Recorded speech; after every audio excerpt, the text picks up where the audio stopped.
오늘의 일발장전 시작합니다. 일발장전의 두 기둥이죠. 최고의 주식 전문가 두 분과 함께합니다. 김영민, 김준호, MBN 골드 매니저 모셨습니다. 안녕하십니까? 반갑습니다.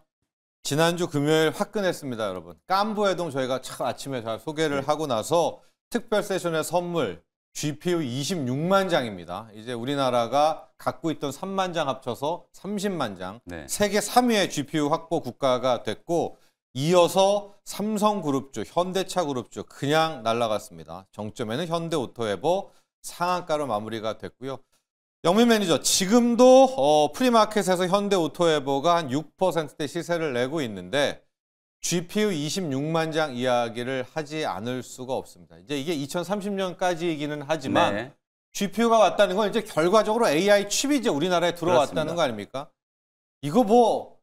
이거 어떻게 해석할까요? 이제 이걸? 일단 뭐 지난 금요일 날도 제가 이제 말씀드렸던 것처럼 결국 이제 엔비디아의 이제 GPU 칩을 공급받는 이벤트가 될 거다라고 말씀드렸는데 뭐 26만 장 양이 이게 많아요. 생각보다 양이. 굉장히 파격적이고 메타가 지금 한 35, 6만 장 정도 1등이에요. 확보를 하고 이제 가장 많이 이제 GPU를 보유하고 있는 이제 기업인데 거의 뭐 그에 준하는 정도 수준으로 우리나라가 이제 확보를 하게 되는 거예요.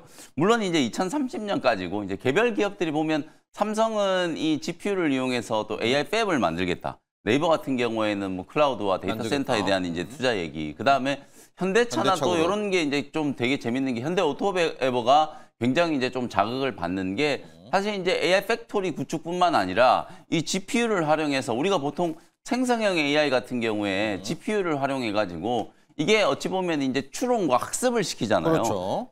현대차도 이제 그걸 하겠다는 거거든요. 로보틱스 이제 분야와 자율주행 분야에 이 GPU를 이제 투입을 해가지고 추론과 이제 학습을 기능을 이제 추가를 해서 결국에는 이제 자율주행과 로보틱스를 완성하겠다. 어찌 보면 이제 그 정점에 현대오토에버가 대표적인 이제 수혜주로 이제 부각이 좀 되다 보니까 뭐 현대차도 주가가 뭐 거의 9% 10% 가까이 급등을 했고요. 현대오토에버도 이제 많이 상승을 했고 오늘 또 프리에서는 네이버가 또 주목을 좀 많이 받고 있는 것 같아요. 네이버가 4% 넘게 이제 상승하고 있는 그런 흐름이다라고 보시면 되겠습니다. 어쨌든 뭐 큰 틀에 있어서 이재명 행정부에서 주장해왔던 소버린 AI의 정책의 또 연장선상이 될 수 있고 개별 기업들의 입장에서 봤을 때도 어쨌든 뭐 향후에 이제 AI 시대가 도래하면 GPU를 몇 개나 확보하고 있는 게 그게 곧 경쟁력이 좀 되는 시대. 만약에 나중에 뭐 용도가 없으면 그걸 되팔아도 그냥 돈이 되는 이제 그런 시대가 올 거기 때문에 사실 뭐 AI 칩을 우리나라 국가 차원에서 주요 기업들이 이렇게 대량으로 이제 확보를 했다는 것 자체만으로도 저는 상당히 좀 긍정적이다. 다만 이제 기대감이 지난주 금요일 그리고 오늘 정도에 굉장히 조금 빠르게 반영이 좀 되고 어쨌든 이게 당장 이제 내일 되면 뭐 다 실현되는 게 아니라 2030년까지 장기 공급 계약이고 또 개별 기업들이 이미 또 추진하고 있던 방향성과 또 일맥상통하는 부분이거든요. 그래서 약간은 좀 이제 기대감이 이제 젠스당 CEO의 선물 얘기 나오면서 이제 단기 모멘텀으로 이제 반영이 됐다라는 것도 우리가 조금 염두를 좀 해둘 필요가 있다. 그래서 오히려 수혜주 찾기를 한다라고 하면 부각이 덜 됐었던 기업들, 특히 지난 금요일 날 부각이 좀 덜 됐었던 기업, 오늘 같으면 이제 네이버 같은 이런 기업들이 움직이고 있고 카카오도 이번 주에 또 실적 발표 나와 있는데 또 AI 소프트웨어 기업들 그리고 피지컬 AI는 모든 기업이 지금 공통으로 다 들어가잖아요. 네이버, 현대차, 삼성그룹 다 이제 피지컬 AI를 한다라고 하기 때문에 피지컬 AI와 관련된 이제 솔루션을 또 보유하고 있는 기업들 이런 기업들은 또 주목도가 조금 더 높아질 수 있는 가능성도 좀 있다라는 거 새로운 아이디어를 한번 생각을 해보시면 되겠습니다. 좋습니다. 이제 GPU 26만 장의 효과 그 숨겨진 수혜준 잠깐만 기다리시고요. 준호 매니저 GPU 26만 장과 함께 젠슨 왕이 피지컬 AI라는 또 다른 상승 모멘텀을 우리 증시에 줬고 피지컬 AI, 실생활 AI 정점은 준호 매니저가 작년부터 외쳤던 로봇이 끝판왕입니다. 결과적으로 돌아 로봇, 자율주행이 완성이 되는 거죠? 맞습니다. 뭐 이번에 사실 에이펙 행사에서도 사실 젠스당 CEO가 기조연설에서 결국 로봇 공학을 언급한다라고 말씀드렸고 어쩌면 이번에 에이펙에서 가장 핵심은 결국 로봇이 될 수밖에 없다라고 여러 차례 좀 언급을 해드렸었는데 결국 현대오토에버가 거의 상한가 안착 그리고 이제 레이보 로보틱스까지 장중에 25%까지 좀 시세가 좀 강하게 좀 분출되면서 결국 이제 엔비디아와 또 삼성전자 그리고 현대의 결국 피지컬 AI 관련된 동맹에 있어서 가장 이제 핵심 수혜주로 이제 부각되면서 현대오토에버와 레이보 로보틱스가 강력한 시세가 분출되지 않았나라고 보고 있습니다. 저는 이 흐름이 결국 이제 SK까지도 같이 연결될 가능성이 굉장히 높다라고 보고 있어서 네. 결국에 SK 로보틱스가 될 수밖에 없는 유일 로보틱스까지 지금 이제 시프리에서 좀 강하게 시세가 분출되고 있다라고 보고 있는데 결국 이제 피지컬 AI 자체가 기계의 어떤 이제 사람의 자각 또 인지 능력이 들어가는 거잖아요. 네. 그래서 모든 기계 그 정점에는 결국 휴머노이드 로봇이 있는 거고 그 휴머노이드 로봇 관련해서 같이 협력을 확대해 나간다. 그래서 결국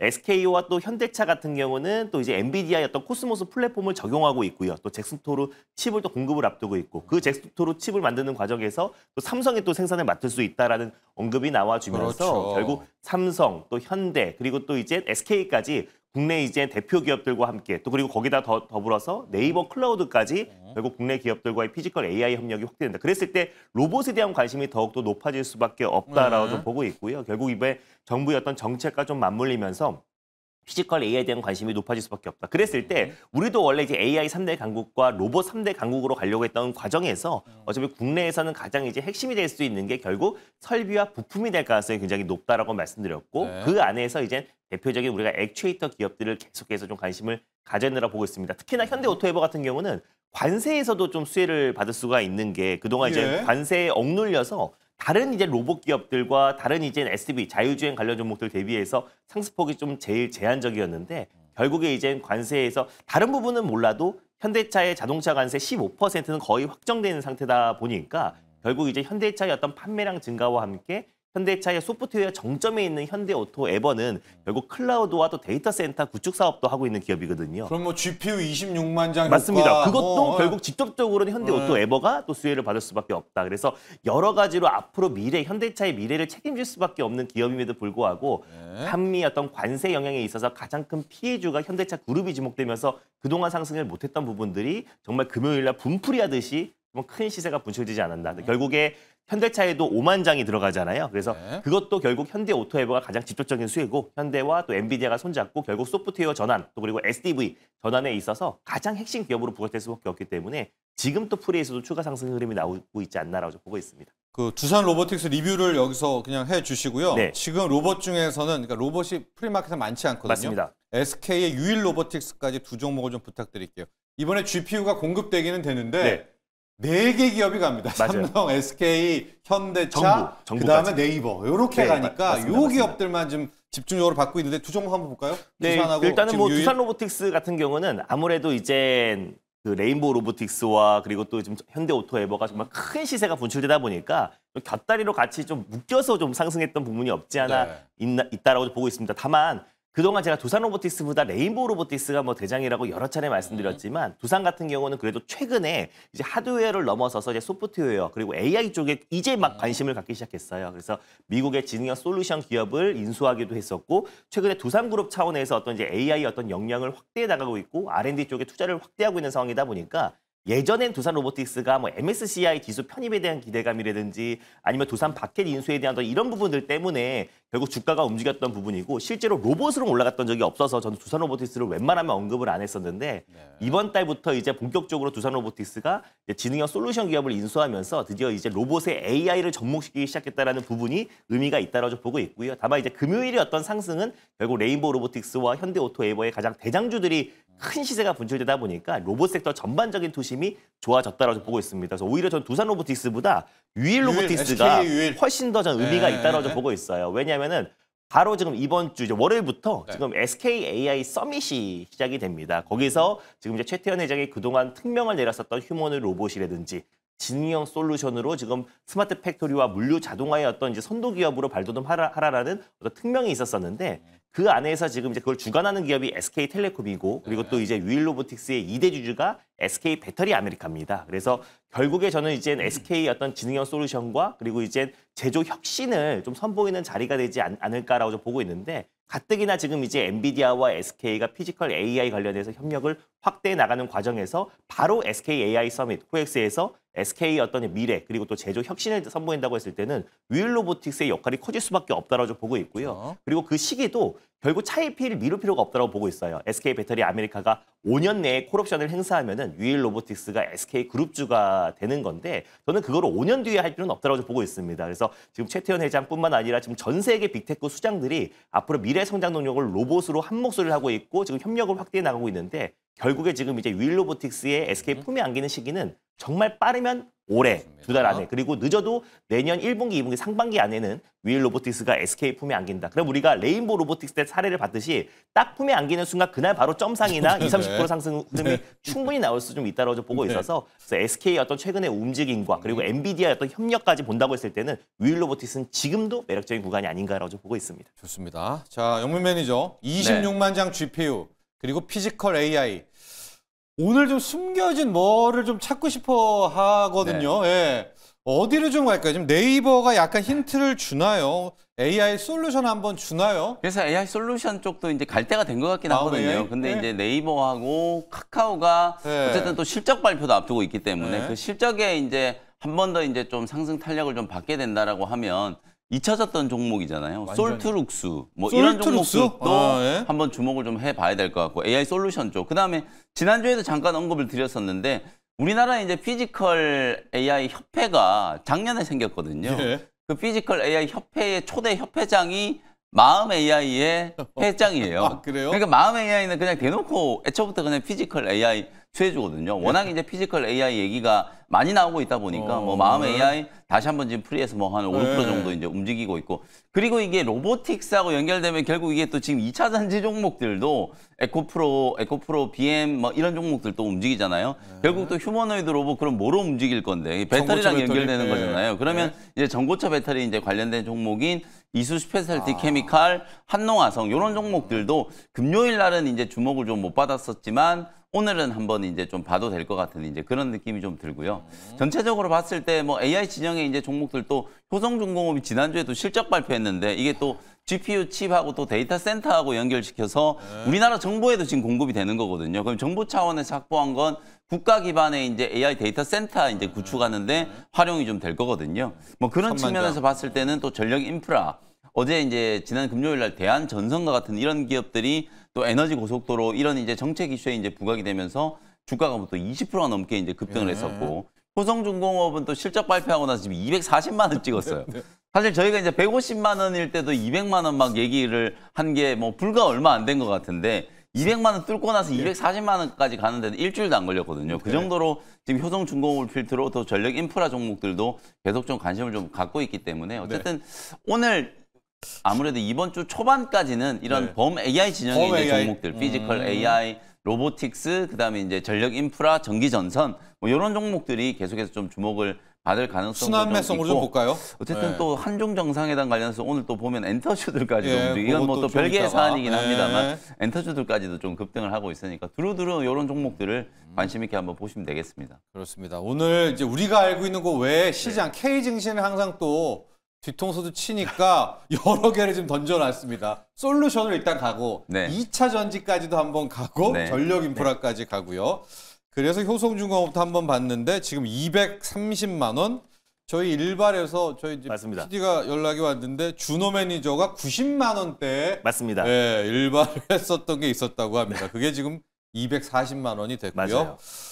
자, 그래서 이런 효성중공업 같은 일발을 준호 매니저 오늘 또 준비를 해 주셔야 될 것 같은데요. 네. 일단 뭐 지금 네이버도 사실 움직이고 있는 게 결국 이제 엔비디아와 피지컬 AI 플랫폼을 공동 개발하는 것도 있지만 지금 기업들이 보통 5만 장씩 받잖아요. 근데 네이버만 6만 장을 또 받아요. 그래서 또 클라우드와 또 특히 네이버 같은 경우는 MIT와 또 손잡고 자체적인 로봇 포트폴리오를 다 가지고 있고요.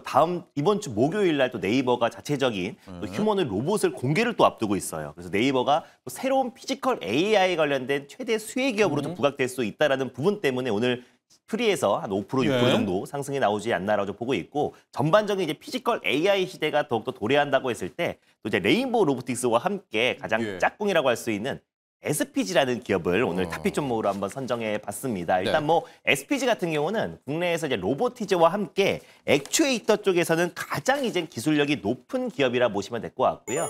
특히 이제 정밀 감속기 부분에서는 국내에서 가장 독점적인 지위를 가지고 있는 기업이다. 그래서 로봇으로 따지면 이제 관절이나 이제 근육 역할을 하는 액추에이터와 감속기를 이제 공급하고 있는 기업이 이제 SPG인데, 일단 SPG는 레인보우 로보틱스와 이제 같이 묶어서 좀 볼 필요가 있다고 좀 보고 있어요. 그렇죠. 왜냐하면 네. 이번에 레인보우 로보틱스도 거의 막 상한가 언저리 큰 시세가 이제 분출됐던 것도 결국 삼성과 또 엔비디아가 또 피지컬 AI 관련된 협력을 확대해 나가면서, 또 특히나 엔비디아의 어떤 이제 로봇 칩 같은 경우를 대부분 다 삼성이 생산한다라는 어떤 기대감이 커지면서 레인보우 로보틱스가 큰 시세가 분출됐는데, 레인보우 로보틱스가 올라가면은 거의 조건반사적으로 SPG가 따라갈 수밖에 없다라고 보고 있습니다. 왜냐하면은 결국 이제 삼성의 어떤 이제 그 구조적인 어떤 이제 공급망에 있어서도 결국 SPG의 역할이 저는 커질 수밖에 없는 게, 같이 공동으로 액추에이터를 2년 넘게 개발을 해서 그 액추에이터가 삼성의 첫 번째 로봇이었던 웨어러블 로봇에도 공급됐고요. 웨어러블 로봇뿐만 아니라 다양한 앞으로 로봇 포트폴리오, 그리고 삼성에서도 조만간에 저는 삼성만의 휴머노id 로봇을 공개를 할 것이라 보고 있는데, 앞다퉈서 지금 현대는 아틀라스, 그리고 네이버도 이번 주 목요일 날 공개를 앞두고 있고, 또 그리고 SK도 휴머노id 로봇 관련된 특명을 내렸기 때문에 빠른 시일 내에 이제 SK 어떤 로봇, 또 그리고 이번에 SK AI 서밋에서도 어쩌면 또 SK만의 로봇을 공개를 공개를 하지 않을까라는 기대감도 높아지고 있는 시점인데, 결국 삼성 또한 마찬가지로 예전부터 로봇이 앞으로 삼성의 미래 성장 동력이라고 여러 차례 언급했는데, 삼성만의 어떤 로봇에 대한 어떤 로드뷰, 그리고 로드맵도 맞아 네, 아직까지 공개를 안 했기 때문에 결국 이제 조만간에 발표할 가능성이 높다고 보고 있고, 그리고 또 이제 수직 계열에 있어서도 결국 액추에이터가 로봇의 어떤 원가의 최소 30에서 많게는 60% 들어가잖아요. 그러다 보니까 결국 SPG가 장기적으로 봤을 때는 우리 국내 기업 중에 하나 인수를 한다고 했을 때는 레인보우 로보틱스 다음으로는 SPG가 인수 후보로 있지 않을까. 왜냐하면 지금 현 시점에 레인보우 로보틱스에 들어가는 RBY01,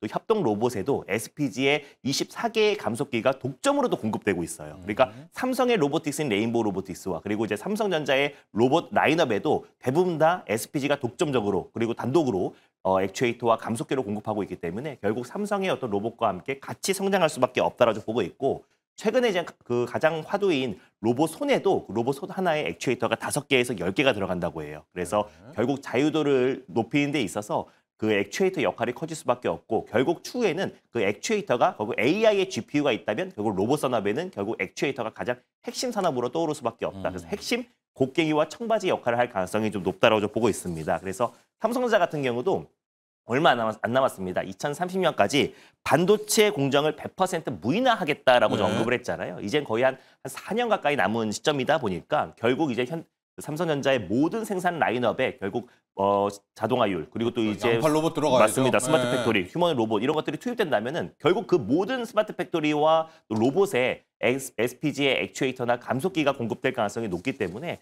내년부터의 어떤 폭발적인 매출 성장이 좀 기대가 된다라고 좀 보고 있고요. 그래서 결국 우리가 세계 3대 로봇 강국으로 도약하는 과정에서 국내 액추에이터 기업들의 역할이 커질 수밖에 없다라고 보고 있고, 그 선도 기업이 저는 로보티즈와 또 SPG가 될 가능성이 높다라는 점에서 오늘 탑피점으로 한번 선정해봤습니다. 자, SPG 감속기입니다. 실은 로봇 이제 우리 꿈의 로봇이지만 실제 막 만들고 할 때는 맞습니다. 감속기가 거의 대부분입니다. 원가가 가장 큰데 레인보우 로보틱스는 삼성. 근데 바로 그 레인보우 로보틱스의 짝꿍 SPG. 이렇게 논리를 잡으시면 될 것 같고요. 개념을 가격 전략 볼까요? 네, 가격 전략은 일단 전일 종가였던 33,800원을 잡으려고 했는데 지금 프리에서 한 35,500원까지 좀 시세가 분출되고 있어서 일단 매수가를 조금 수정해 보겠습니다. 그래서 34,500원 미만에서 일단 1차 매수가로 한번 설정해 보도록 하겠고요. 목표가는 41,000원, 그리고 이제 손절 라인 때는 29,000원 제시해드리도록 하겠습니다. 자, SPG입니다. 현재 5% 넘게 프리에서 뛰어가지고 35,000원이 넘어섰는데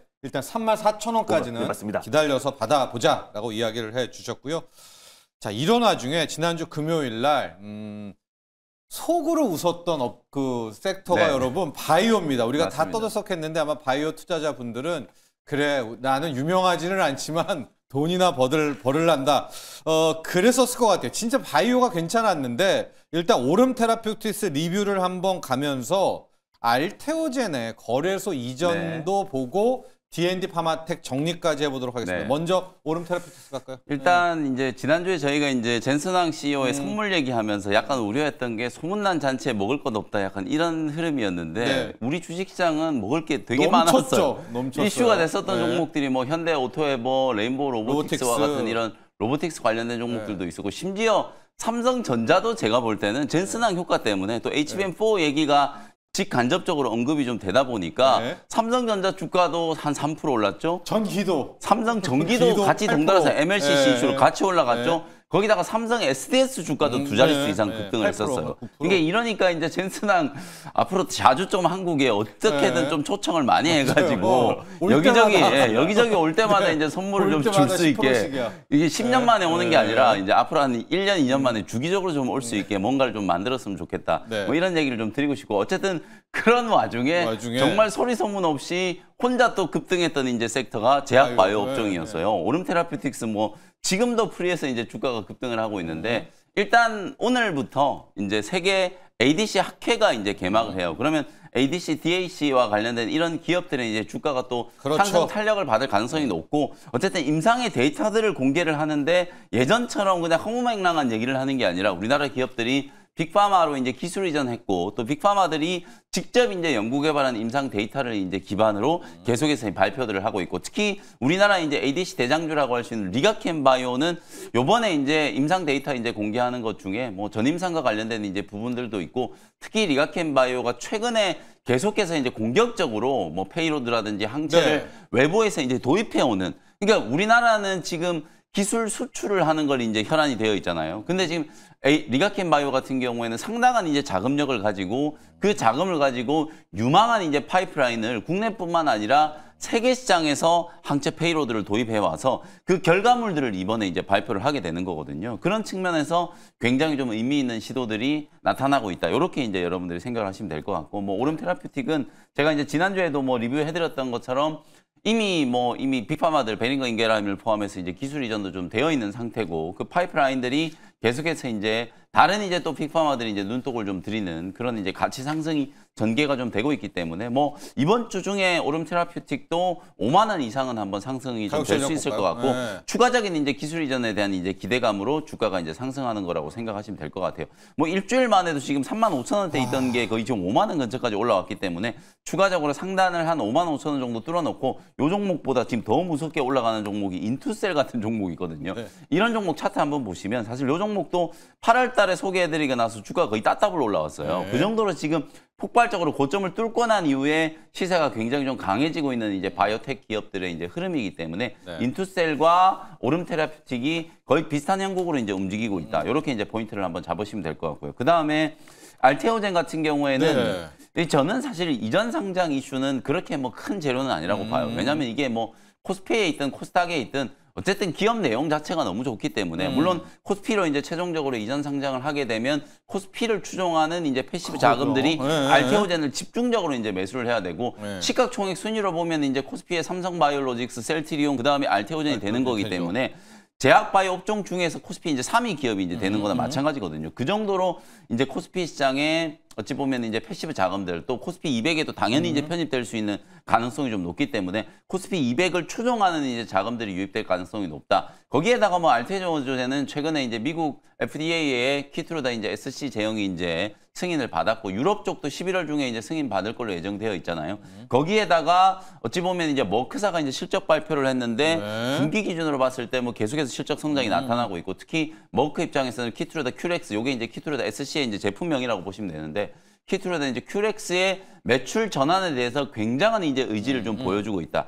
4분기가 이제 지나고 나면 과연 어느 정도 속도로 매출 전환이 이제 될 건지를 우리가 가늠할 수 있는 시기가 오기 때문에 내년도에는 매우 구체적으로 이제 로얄티가 얼마 정도 될 것인지를 우리가 추정해 볼 수 있다. 그러면 당연히 이제 알테오젠의 기업 가치도 같이 이제 따라 올라갈 수 있기 때문에 뭐 그런 측면을 기대한다면 저는 뭐 50만 원 아래에서는 굉장히 이제 좀 박앤세일 구간이다. 이렇게 이제 말씀을 좀 드려보고 자신이 싶고. 있으니까 거래소 가겠다는 맞습니다. 거 아니에요? 이제 중장기적으로 봤을 때 이제 거래소 이전하는 대해서. 것 자체는 세계 시장에서 또 알테오젠을 좀 주목할 수 있게 만드는 이제 그런 요소이기 때문에 뭐 중장기적으로 지금 목표가 뭐 70만 원대까지 나와 있지만 7, 80만 원까지 이제 상승한다라고 보면 지금 가격에서 한 50, 60% 이상 상승 여력이 좀 남아 있다. 이렇게 이제 보시면 될 것 같고. 그다음에 지난주에는 D&D 파마텍 올릭스 이런 종목들이 금요일 날 뭐 히어로 종목들이었어요. 이 시간에 계속 D&D 파마텍 리뷰를 해드렸던 것처럼 결국에는 화이자가 인수하기로 했던 메세라의 노보 노디스크까지 이제 참전을 하게 되는 그 이슈로 짝꿍 기업인 이제 D&D 파마텍이 이제 주목을 받은 거죠. 특히 D&D 파마텍은 이번 주에 예정되어 있는 이제 세계 ADC 학회 그리고 이제 간학회 요런 데다가 비만학회 요런 데다가 사실상 DD01과 관련된 이제 임상 데이터 그리고 초기 데이터이기는 하지만 0975에 대한 부분 이제 경구용 이제 비만 치료제 개발하고 있는 이제 이 메세라가 이제 주도하고 있는 건데 요것도 이제 전임상 데이터가 이제 공개가 좀 될 거기 때문에 그런 데이터 공개를 이제 앞두고 거의 뭐 금요일 날 상한가 근처까지 급등을 했어요. 그리고 뭐 300% 무중 이슈도 있었잖아요. 그 재료까지 이제 감안을 한다라고 하면 지난주에 제가 딱 26, 7만 원 정도, 그걸 더 간다면 이제 30만 원 정도 목표가를 말씀을 좀 드렸으니까 그 정도 수준을 이제 보시면 될 것 같고 하나의 트렌드를 여러분들께 좀 말씀드리고 싶은 게 지금 메세라가 어찌 보면 D&D 파마텍의 파트너 기업이잖아요. 그러면서 메세라에 대한 이제 인수에 뛰어든 게 화이자, 그다음에 노보 노디스크 이런 이슈로 이제 움직이는 종목이 몇 개 더 있어요. 한올바이오파마라는 기업이 있거든요. 한올바이오파마는 IMVT 1401하고 1401을 미국의 바이오텍 이뮤노반트라고 하는 기업에 기술 이전을 했잖아요. 근데 그 이뮤노반트가 지금 M&A 매물로 나와 있어요. 그러면서 이뮤노반트도 일주일 만에 60% 넘게 폭등을 했거든요.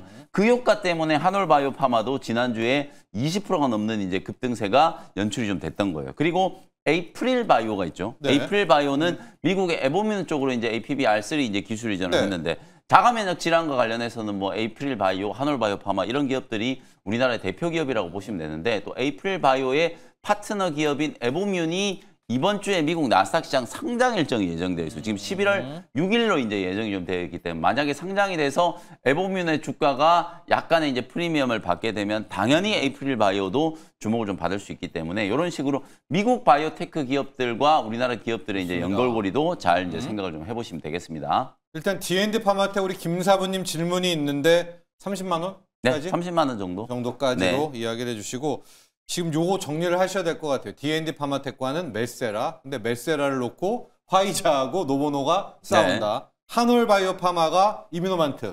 그걸 놓고 지금 이렇게 M&A 가능성이 좀 나오니까 한올바이오 파마. 그리고 에이프릴 바이오는 그 에보뮴의 상장. 상장. 이러면서 우리가 돌아오고 훈풍 오고 있는 이 세 기업들이 있습니다. 에이프릴 바이오, 한올바이오 파마, D&D 파마텍 이렇게 정리를 하시면 될 것 같고요. 자, 프리마켓 한번 보도록 할까요? 프리마켓을 지금 보면 눈에 확 띄는 종목이 하나가 있는데 JYP입니다. 준호 매니저. 저희가 이제 너무나 뻔하고 공식적이어가지고 저거를 이제 안 하려고 했는데 그날 우리 박진영 씨 말입니다. 박진영 위원장이 대범했습니다.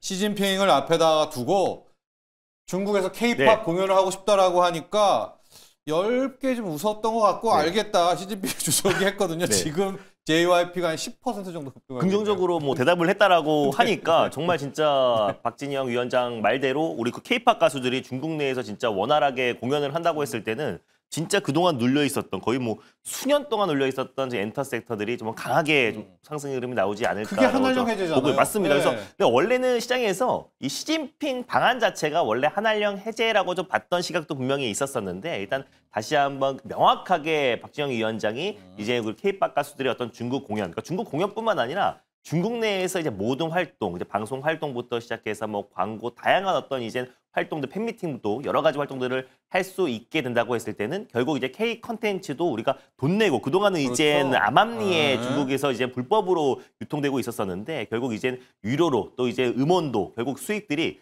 번갈아 가면서 상승 흐름이 나올 수밖에 없다라고 보고 있습니다. 그래서 일단 가장 우리가 대표적인 뭐 BTS라든지 뭐 블랙핑크 같은 가장 이제 핫한 K-팝 가수가 중국 내에서 이제 공연을 시작한다라고 했을 때는 그 상징성이 굉장히 좀 크다라고 좀 보고 있고요. 결국에 이번에 에이펙 행사에도 시진핑이 방한해도 사실 엔터와 그리고 화장품 기업들이 일부 좀 올라가긴 했지만 상승폭 그대로 반납하긴 했었는데 실제로 진짜 빠른 시일 내에 연말에 진짜 우리 K-팝 가수들이 중국 내에서도 공연이 시작한다라고 했을 때는 여전히 지난번에 뭐 핑크 팝업 스토어만 본다고 하더라도 정말 진짜 인산인해 진짜 많은 진짜 굿즈 상품을 사기 위해서 진짜 많은 인산인해 사람들이 몰렸었는데 마찬가지로 중국 내 블랙핑크나 뭐 BTS 같은 국내 대표 팝 아티스트들 뭐 GD도 마찬가지고요. 그래서 공연을 한다고 했을 때는 정말 이제 엔터 섹터들이 연말에 딱 성수기도 맞물리잖아요. 그래서 연말 콘서트와 또 중국 내 어떤 활동이 확대된다고 했을 때는 엔터 산업은 우리가 다시 한번 좀 주목해 볼 필요가 있지 않을까라고 좀 보고 있고요. 그래서 실제로 시진핑이 대답을 했는데 그게 바로 이행될지는 네, 우리가 그래도 조금 지켜봐야 될 것 같고. 그 현재 가서 싫다고 할 수는 없으니까.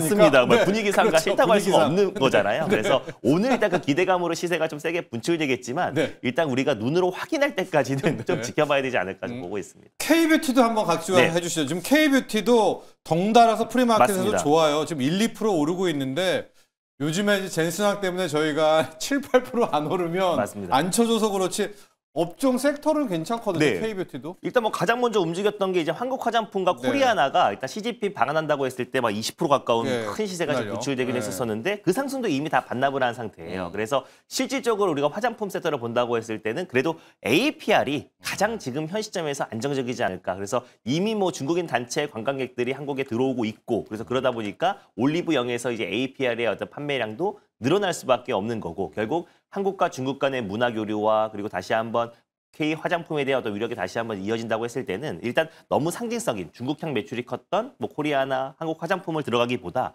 오히려 안정적인 매출 우상향이 나와주고 있고 중국뿐만 아니라 또 그리고 북미 지역 내에서 이제 매출이 폭발적으로 증가하고 있는 그렇죠. API 같은 메디큐브 또 이제 피부 미용 의료기 홈뷰티 기업들을 오히려 보는 게 훨씬 더 좀 안정적이지 않을까라는 점에서 결국 APR이 무너지면 다 무너져 버리거든요. 그래서 일단 APR을 중심으로 좀 보면서 좀 이 흐름을 좀 체크할 필요가 있지 않을까라고 좀 보고 있습니다. 좋습니다. 뷰티하고 엔터 같습니다. APR 받고 JIP와 엔터 받는데 영문 매니저 네. 이제 저희가 하도 K 증시를 오래 하다 보면은 이렇게 뻔한 거에서 자꾸만 뒤통수를 때리거든요. 이제 한알령 해제 게임도 지금 좋고 엔터도 좋고 화장품도 좋은데 어디로 아예 또 좀 있어요? 결국에는 저는 화장품이나 엔터 뭐 그다음에 게임. 이제 컨텐츠 네. 게임 요렇게 이제 연결될 수 있는 구조인데 지금 또 실적 시즌이 진행되고 있잖아요. 그래서 결국 저는 이제 엔터 기업이 가장 좀 유망하지 않나. 실제로 이제 박진영 이제 대중문화교류위원장이 JYP 엔터의 지금 수장이잖아요. 네. 근데 시진핑 주석의 면전에 이제 요 사진 때문에 이제 이슈가 된 거거든요. 이재명 대통령하고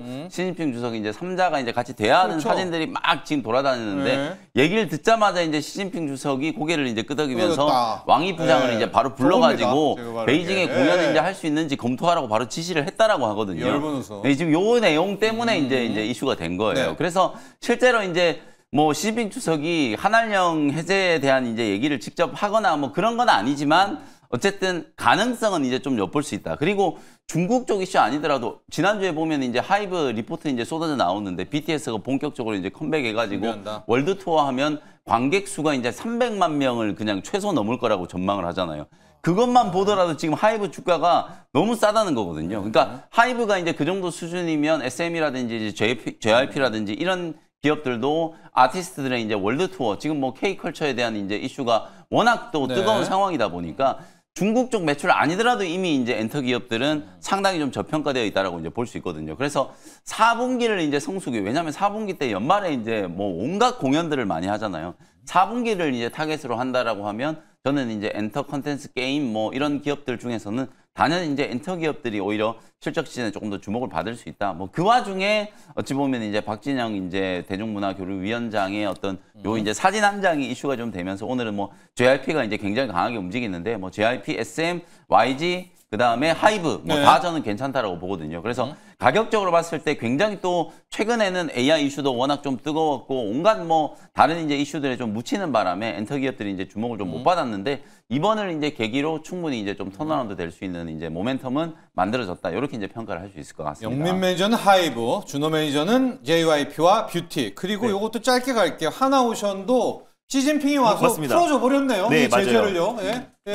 사실 그 중국에서 이제 가장 먼저 이제 한화오션의 미국 자회사 5곳을 네. 좀 제재를 했었었는데 네. 이번에 뭐 미중 그냥- 정상회담도 있었겠다. 네. 그리고 또 이번에 또 한중 또 정상회담에서 실질적으로 또 이 부분을 분명히 네. 언급이 나왔을 것이고 네. 또 바로 이제 풀어준다라고 해서 결국 이제 하나오션을 비롯한 이제 하나그룹주들도 네. 다시 한번 좀 날개를 달지 않을까라고 좀 보고 있는데 무엇보다도 이제 하나그룹주를 우리가 관심을 가질 필요가 있는 게 핵 잠수함 관련해서 필리 조선소에서 건조를 한다라고 했잖아요. 그래서 네. 저는 이 모멘텀이 전 당분간 좀 이어질 수 있다라고 좀 보고 있는 게 사실 시장에서 이번 에이펙에서 가장 기대가 없었던 부분이 이번 핵 잠수함 관련된 부분은 어떤 뭐 깜짝 이벤트라고 새로운 생각이 뉴스죠. 되고 있고 새로운 그나마. 뉴스라고 보고 네. 있기 때문에 오히려 지금 하나오션 그룹 같은 경우가 뭐 MRO나 또 그리고 이제 마스가의 가장 핵심 기업이기도 하지만 거기다가 플러스로 지금 핵 잠수함 거기다가 캐나다 이제 잠수정 관련된 수주도 결국 이제 하나오션이 또 따낸다고 했을 때는 정말 진짜 2026년도의 어떤 매출은 정말 컨던 점프가 될 수밖에 없는 거기 때문에 일단 지금 이젠 조선 3대장 중에서도 하나오션은 우리가 계속해서 관심을 가질 필요가 있지 않을까. 그래서 하나오션이 가격적으로 부담스럽다고 한다면 하나시스템 그리고 하나엔진까지도 우리가 하나그룹은 계속해서 우리가 추적 관찰을 할 필요가 있지 않을까 보고 있습니다. 좋습니다. 시진핑 주석 왔다 가면서 이 한중 외교 관계가 정상 복원됐다. 관련해서 하나오션에 대한 제재도 다 풀어줬다는 것들도 오늘 한화그룹 주목하시고요. 영민 매니저, 오늘의 일발이 GPU로 갑니까? 피지컬 AI입니까? 아니면 어디로 갈까요? 사실 이제 GPU 피지컬 AI 젠슨왕 CEO의 선물은 이제 지난주에 충분히 좀 반영이 됐다라고 보고 이번 주에 또 일정상의 이제 좀 모멘텀이 이제 부각될 수 있는 게 또 제약바이오 업종이잖아요. 오늘 저는 인벤티지랩이라고 하는 또 바이오테크 플랫폼 기업을 하나 소개를 좀 해드리려고 합니다. 일단 오늘부터 이제 유럽이 이제 바이오 유럽 2025 행사가 2025. 이제 개최가 되고 그다음에 11월 3일부터 이제 세계 ADC 학회, 그다음에 4일부터는 세계 비만 학회, 5일부터는 이제 세계 면역 학회, 그리고 이제 7일 날 간 학회까지. 그러니까 이번 주는 매일매일 이제 새로운 이제 학회들이 이제 주목을 좀 받게 될 텐데 아무래도 또 그 중에서 가장 좀 주목을 많이 받는 건 또 비만 쪽이 이슈가 아닐까라는 생각이 좀 들거든요. 지난주에 머크사도 이제 실적 발표를 했었고 일라이 릴리도 실적 발표를 했잖아요. 일라이 릴리가 실적 발표하고 나서 우리나라의 올릭스 주가가 또 급등을 했는데 그만큼 이제 릴리 실적이 좋았어요. 그리고 일라이 릴리의 이제 실적을 이제 견인을 한 게 뭐였냐면 바로 젯바운드 마운자로 이 비만 치료제 GLP-1 유사체 기반의 비만 치료제 덕분이었거든요. 더 센세이션한 게 뭐냐면 여러분들이 잘 아시는 것처럼 지금 전 세계에서 가장 많이 판매가 되는 단일 의약품은 머크사의 키트루다잖아요. 분기에 지금 8억 달러 정도 이제 매출이 나왔거든요. 근데 지금 일라이 릴리의 마운자라고 젯바운드 합친 게 3분기 때 그 매출을 뛰어넘어 버렸어요. 두 개가? 네, 두 개 합친 게.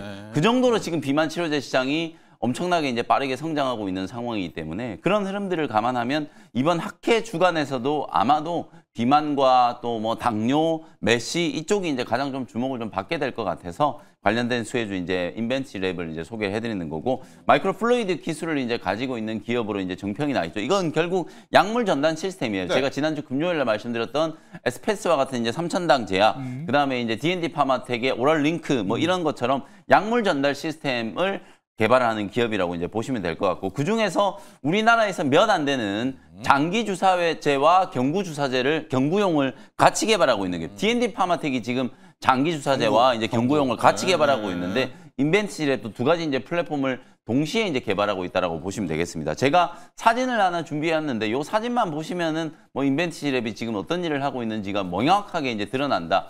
약물 전달 시스템과 관련해서는 1개월 제형을 이제 주로 이제 개발을 하고 있는데 아래쪽에 보시면 이제 비만과 관련해서 IBR 3021, 3024 같은 경우에는 유한양행과 지금 공동 개발을 하면서 후보 물질 지금 비임상 단계 일상 이제 진입을 앞두고 있는 상황이라고 이제 보시면 되고요. 그 외에도 지금 탈모 치료제 임상이 굉장히 앞서 있어요. 대웅제약과는 지금 임상 이상 단계인데 이것도 지금 1개월 장기 약물 제형 IBR 3001 이제 파이프라인도 주목을 좀 해 보셔야 되고 그다음에 이제 치매, 알츠하이머와 같은 것도 임상 일상 진행 중인데 종근당과 지금 1개월 제형 연구 개발을 하고 있거든요. 그러니까 단순히 여러분들이 이게 뭐 비만만 지금 1개월 뭐 3개월 이렇게 장기 약물 플랫폼이 필요한 게 아니라 주사제로 맞는 건 거의 대부분 다 1개월, 3개월 제형 이제 개발을 시도하고 있다라고 보시면 될 것 같아요. 그리고 제일 아래쪽에 보시면 최근에 이제 가장 이슈가 됐었던 게 베링거 인게라임하고 비만 치료제 이제 공동 연구 개발을 하겠다라는 게 9월 달에 계약이 체결이 됐는데 이건 후보 물질이 아직 비공개 단계이긴 합니다만 글로벌 빅파마와 손잡았다라는 거. 그러면서 이제 인벤티랩이 큐라티스라고 하는 이제 우리나라의 상업 생산 설비를 이제 보유하고 있는 기업을 인수했던 게 다시 한번 이제 부각이 된 거죠. 빅파마 기업과 이제 손잡고 뭔가 이제 공동 연구 개발을 하고 나면 결국에는 이제 대량 생산으로 이제 연결될 거기 때문에 그런 부분들까지 굉장히 좀 준비가 잘 되고 있는 기업이다라고 보시면 될 것 같아요. 최근에 또 경구용 플랫폼과 관련해서 하나 이제 지금 전임상 데이터 생체 이용률 결국 이제 경구용은 체내에 이제 얼마나 빠르게 흡수가 되고 또 얼마나 흡수율이 높은지가 이제 관건이다라고 말씀을 좀 드렸었잖아요.